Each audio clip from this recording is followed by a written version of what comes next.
Welcome to student Telugu. Tirumala శ్రీవారిని మాజీ మంత్రి ఆర్కే రోజా, సినీ నటి మీనా కలిసి దర్శించుకున్నారు.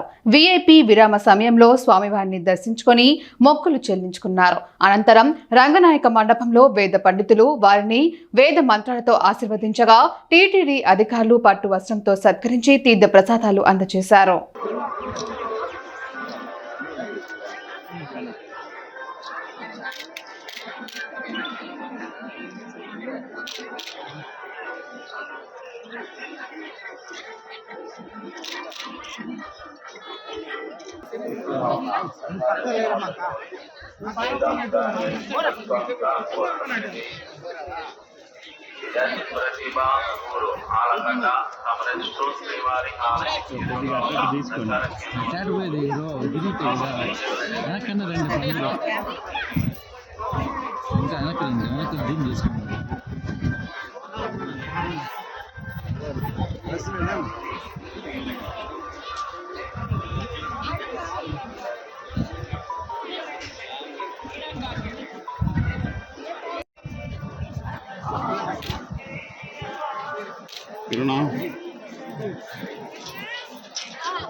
శివ